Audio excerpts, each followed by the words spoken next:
¿Qué es lo que comienza? Comienza la obra en Galilea. Y vamos a leer en Mateo capítulo 4. Vamos a Mateo capítulo 4, en los versos 13 hasta el 17. Dice: entonces Jesús vino de Galilea a Juan al Jordán para ser bautizado por él. Mas Juan se le oponía diciendo: yo necesito ser bautizado por ti, y tú vienes a mí. Pero Jesús le respondió: deja ahora, porque así conviene que cumplamos toda justicia. Y estaba leyendo el capítulo 3, es del capítulo 4. Vamos a leer desde el verso 12. Cuando Jesús oyó que Juan estaba preso, volvió a Galilea, y dejando a Nazaret, vino y habitó en Capernaum, noten, ciudad marítima en la región de Zabulón y de Neftalí, para que se cumpliese lo dicho por el profeta Isaías cuando dijo: tierra de Zabulón y tierra de Neftalí, camino del mar, al otro lado del Jordán, Galilea de los gentiles. El pueblo asentado en tinieblas vio gran luz, y a los asentados en región de sombra de muerte, luz les resplandeció. Desde entonces comenzó Jesús a predicar y a decir: arrepentíos, porque el reino de los cielos se ha acercado. Después de varios días que había pasado con los samaritanos, Jesús y los discípulos, se habla aquí que reanudaron su viaje y viajan hacia el norte por un valle conocido con el nombre de Esdraelón, y al final llegaron a los montes del sur de Galilea. Cristo haría su más grande obra en esta provincia. Haría una obra verdaderamente monumental en esta provincia. Bueno, en vista de que Jerusalén y Judea constituían el centro del judaísmo en aquel tiempo, podemos hacernos la interrogante: ¿por qué concentró Jesús sus esfuerzos en Galilea? Y podemos dar varias razones. Tres posibles factores que contribuyeron a que él concentró sus esfuerzos en Galilea. En primer lugar, Jesús había crecido en Galilea, de manera que esta era la región con la cual él estaba completamente más familiarizado, conocía pues ese lugar. En segundo lugar, Galilea era la región más poblada. Y si bien es cierto que siempre para predicar el Evangelio una estrategia que es eficaz es ir a los lugares poblados, porque ahí está la gente pecadora, ahí está la gente que se quiere convertir. Bueno, el Señor usó esta estrategia. Y en tercer lugar, por regla general, los galileos se dice, y era un hecho, de que los galileos eran más receptivos que los habitantes de Judea. Eran más dados a las cosas religiosas. Entonces, al estar ellos menos entusiasmados con las tradiciones religiosas, como lo eran los judíos, entonces tenía que haber una actitud mejor para predicar el Evangelio de salvación. Sabemos también que todos los apóstoles, excepto Jesús, eran galileos. Todos los apóstoles, excepto Jesús, eran galileos. Y esto, hermanos, es bien importante. Allí, hermanos, se da una cálida bienvenida. Las noticias del ministerio en Judea le precedieron. Miren lo que dice en el verso cuando vino a Galilea, los galileos le recibieron, habiendo visto todas las cosas que había hecho en Jerusalén en la fiesta, porque también ellos habían ido a la fiesta. Miren lo que dice, también ellos habían ido a la fiesta. El apóstol Juan, hermanos, inserta una extraña nota en Juan capítulo 4 y el verso 44. Ahí dice: porque Jesús mismo dio testimonio de que el profeta no tiene honra en su propia tierra. Esta podría ser parte de la explicación del por qué Jesús salió de Judea. Sin embargo, en todos los demás lugares de los relatos del Evangelio, es a Galilea la que presenta como la propia tierra de Jesús. Así se presenta. Tal vez tenga como propósito servir de idea para indicar que Jesús sabía que la cálida bienvenida que le dieron allí en Galilea no había de durar mucho tiempo. Acuérdense cómo fue recibido, en una forma verdaderamente con lo más esplendoso que puede haber, pero que después ellos mismos estuvieron participando en la crucifixión que le hicieron. Bueno, Jesús comienza a predicar tal como lo había hecho en Judea. Marcos, hermanos, escribe diciendo que Jesús vino a Galilea predicando el Evangelio del reino de Dios, diciendo: el tiempo se ha cumplido y el reino de Dios se ha acercado, arrepentíos y creed. Aquí, hermanos, el mandamiento en el sentido de arrepentirse y creer es algo extraño, por decirlo así. Por lo general, las personas primero llegan a creer. Eso es normal. Creen en Jesús, lo cual hace que se arrepientan de sus pecados. Bueno, tenga presente que Jesús estaba predicando a judíos que ya tenían una fe, por decirlo así, una fe básica en Dios. Ya tenían una base en Dios y algún conocimiento de las Escrituras, no que fueran eruditos de las Escrituras, porque a veces sucede que hay una confusión, que solo por mencionar el nombre judío se cree que eran exageradamente conocedores de las Escrituras, y no, tenían conductas en las cuales les importaba el conocimiento de las Escrituras, pero en cierto modo habían sido formados en esa base religiosa. Tenemos que tomar en cuenta la formación desde el tiempo de Moisés. Entonces, se da esta situación. Necesitamos entender, pues, que ellos necesitaban arrepentirse primero de no haber cumplido la ley de Dios, y que después necesitaban conocer acerca del Mesías que se les había anunciado, o sea, del Cristo, y llegar a creer completamente en Él. Entonces, hermanos, el tiempo se ha cumplido y el reino de Dios se ha acercado. Arrepentíos y creed en el Evangelio.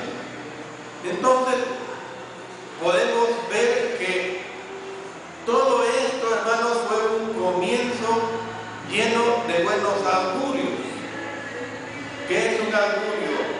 Un buen augurio, hermanos, es cuando usted un día amanece, y amanece, como dice el dicho popular, con el pie derecho.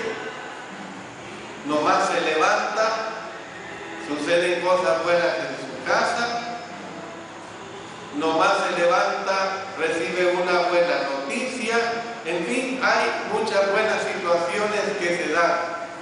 Y esto, hermanos, aquí se presenta pues lleno de buenos augurios. Bueno, ¿por qué decimos esto? Serán los milagros, hermano. Jesús también comenzó a hacer milagros cuando estuvo en Judea.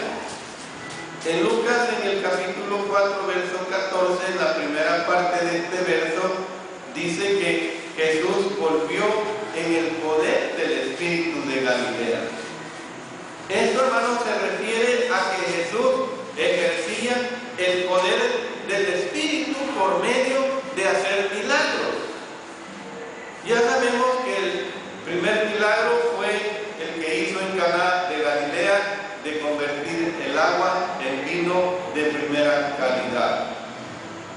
Este primer milagro que hizo, después regresó, después de ese regreso que se dio de Jesús y que tuvo lugar ahí en esa fiesta, en esa boda tan especial. Pero, hermano, Jesús hizo otra visita al lugar donde la Escritura nos narra en el verso 46, donde había convertido el agua en vino.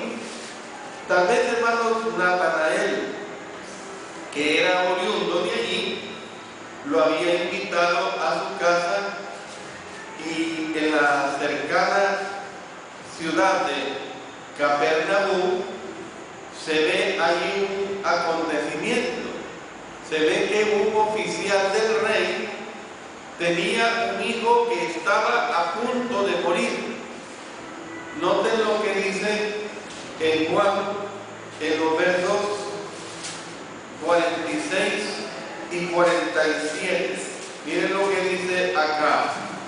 Vino pues Jesús otra vez a Caná de Galilea, donde había convertido el agua, y había en Capernaum un oficial del rey cuyo hijo estaba enfermo.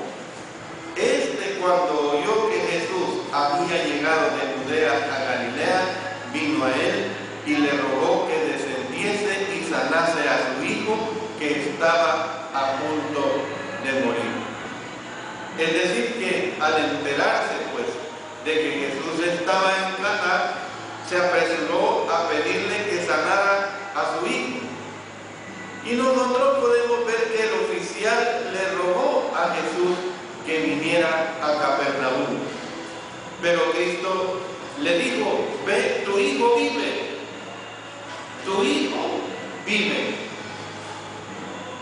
Ustedes pueden ver que la respuesta inicial que da el Señor Jesús al oficial es algo extraño. Notemos que no fue una reprensión personal, sino una crítica, por decirlo así, a la humanidad en general. La palabra que se usa aquí, viereis, también se refiere en el idioma griego a la segunda persona del plural. Y, hermanos, tal vez estaba Jesús contrastando a los galileos con los samaritanos. ¿Por qué? Porque los samaritanos ya habían creído. Los samaritanos que creyeron por la palabra de Él. ¿En qué condición, hermanos? Sin necesidad de milagros.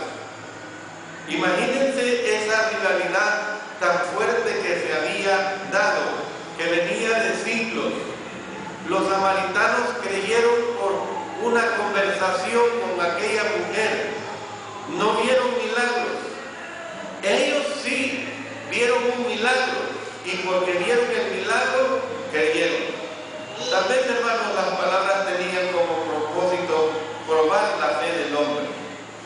Pero como haya sido, las palabras no hicieron desistir al oficial, quien de hecho creyó en Jesús. Y eso es realmente lo importante. El hombre creyó en Jesús y emprendió el camino a casa. Cuando este hombre llega a su casa, se da cuenta de que su hijo se había recuperado totalmente, exactamente a la misma hora que Jesús le dijo que viviría. Y esto, hermanos, le causó una profunda impresión. Y dice que aquel noble creyó con toda su casa. Este es un ejemplo admirable de un hombre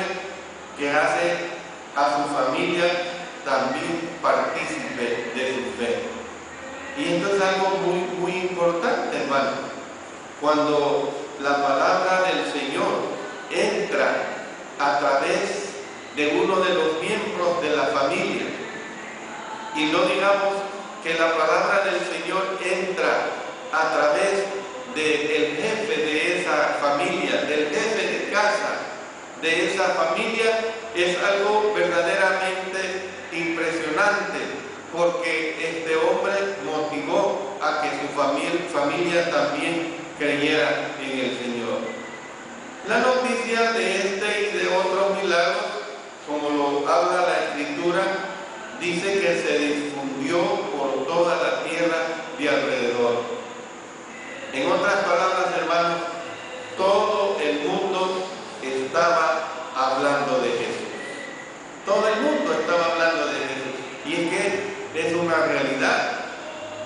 Imagínense que con solo en nuestros tiempos actuales, cuando se hace la obra del Señor, se predica su palabra correctamente, de tal manera que por esta manera correcta de predicarlo, la gente se impresiona. No digamos, hermanos, cuando ellos estaban viendo nada menos que los milagros del Señor Jesús. Todo el mundo estaba hablando de Jesús. Y bueno, será el traslado a Capernaum. Una de las primeras acciones de Jesús en Galilea consistió que él hizo de la ciudad de Capernaum su base de operaciones. Mateo escribió que Jesús volvió a Galilea y dejando a Nazaret, vino y habitó en Capernaum, que es, dicen que es una ciudad marítima, un puerto, una ciudad principal. Jesús nunca tuvo una casa en Capernaum, pero algunos de sus discípulos sí las tenían. Y a partir de este momento, durante su ministerio en Galilea, Cristo no se ausentaría por mucho tiempo de Capernaum. Le agradó Capernaum, hermano, y ahí pasó mucho tiempo predicando su poderoso evangelio. Saldría de esta ciudad para hacer recorridos y luego volvería a él. Miren lo que tenemos en el Evangelio de Marcos para constatar esta situación que les estoy narrando en el capítulo 1 de Marcos, en el verso 21, y entraron en Capernaum y los días de reposo, entrando en la sinagoga, enseñaba. Luego pasemos al verso 29. Al salir de la sinagoga, vinieron a casa de Simón y Andrés con Jacobo y Juan. Y luego en los versos 38 y 39,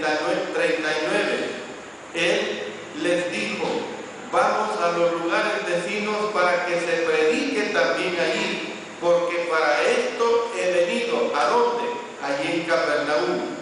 Y predicaba en la sinagoga de ellos en toda Galilea y echaba fuera los demonios. Capernaum, hermanos, se ubicaba en la región de Zabulón y Neftalí, como lo hemos ya leído. La región general se asignó a estas dos tribus cuando los israelitas entraron en Canaán. Y esto lo podemos constatar en el capítulo 19 del libro de Josué, pero nada más lo menciono, usted lo puede escudriñar posteriormente. Mateo informó de que el traslado de Jesús cumplía parte de una profecía mesiánica conocida y que ya anteriormente habíamos leído en el capítulo 4, en los versos 14 hasta el 16, para que se cumpliese lo dicho por el profeta Isaías, cuando dijo: tierra de Zabulón y tierra de Neftalí, camino del mar, al otro lado del Jordán, Galilea de los gentiles, vio gran luz, y a los asentados en región de sombra de muerte, luz les resplandeció. Y miren, esto está el capítulo 9, en los versos 1 y 2. Miren lo que dice en Isaías capítulo 9, versos 1 y 2. Mas no habrá siempre oscuridad para la que está ahora en la angustia, tal como la aflicción que le vino en el tiempo que livianamente tocaron la primera vez a la tierra de Zabulón y a la tierra de Neftalí, pues al fin llenará de gloria el camino del mar, de aquel lado del Jordán, en Galilea de los gentiles. El pueblo que andaba en tinieblas vio gran luz. Los que moraban en tierra de sombra de muerte, luz resplandeció sobre ellos. Entonces aquí vemos el cumplimiento de esta situación que fue verdaderamente muy notoria. Vamos a continuar, hermanos, en la próxima clase con la culminación de este trabajo que desarrolló el Señor en el norte, yendo hacia el norte, hacia Galilea. Tiempo para sus preguntas, sus comentarios, ustedes nos pueden hacer en relación a lo que hemos estudiado. Diga, hermano Carlos.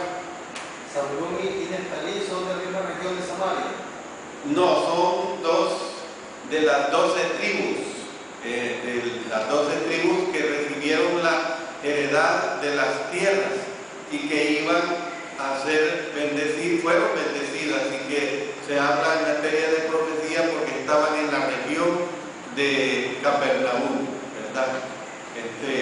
Lo que acabamos de leer aquí en Isaías, cuando dice que livianamente tocaron la primera vez a la tierra de Zabulón y a la tierra de Neftalí, pues al fin llenará de gloria el camino del mar, de aquel lado del Jordán, o sea, Capernaum, en Galilea de los gentiles, ¿verdad? Y cuando, hermano, cuando está hablando ahí en Lucas 4:14, donde dice, y Jesús volvió en el poder del Espíritu a Galilea. Ajá. Cualquiera puede pensar de que fue volando. No. Se refiere que él predicaba con el poder del Espíritu Santo, pues estaba asistido. Acuérdense, hermano, que cuando fue bautizado por Juan el Bautista, el Espíritu Santo descendió como paloma y el Señor dijo: este es mi Hijo amado en el cual tengo complacencia, a él oír. O sea, a eso se refiere en el poder del Espíritu Santo. O sea, que se puede entender que también, como que dice, y le acompañaba el Espíritu Santo. Le acompañaba, sí. El Espíritu Santo estuvo con él en su ministerio, ¿verdad? Amén. Sí. Diga, hermana. Como por ejemplo nosotros también nos acompaña el Espíritu Santo. Claro, desde que fuimos sumergidos en las aguas del bautismo, recibimos el don del Espíritu Santo. Nosotros somos morada del Espíritu Santo, nuestro cuerpo es morada del Espíritu Santo. Es una realidad muy fuerte y muy bendecida para nosotros, ¿verdad? Por eso es que tenemos que cuidar nuestro cuerpo, porque somos morada del Espíritu Santo. ¿Alguien más? Bueno, si no hay, terminamos acá. Dios nos ayude, hermanos, a continuar el próximo jueves para seguir con estas interesantes clases acerca de la vida y el ministerio de nuestro Señor Jesucristo. Oremos, hermanos. Padre Celestial, damos las gracias porque nos volviste a dar otra oportunidad de estudiar de tu bendita palabra. Gracias, Señor, por lo que aconteció con nuestro Señor Jesucristo, porque todo lo que hizo nos sirve a nosotros para crecer más en nuestra fe, para que cada día estemos más conscientes, más seguros de lo necesario que es asistir nuestras almas con todo lo que Él hizo y que nos dejó heredado a través de tu sagrada palabra escrita. Gracias, Señor. Ahora, Señor, te hermanas aquí presentes. Bendícenos en cualquier momento, bendícenos en toda circunstancia. Ayúdanos, Señor, a que podamos vivir y seguir adelante independiente de las cosas que sobrevengan a nuestras vidas. Padre eterno, al salir de este lugar, como siempre, pedimos tu divina ayuda, tu cuidado, tu protección, y que cada uno de nosotros lleguemos perfectamente bien a nuestras casas. En el nombre de nuestro Señor Jesucristo. Amén.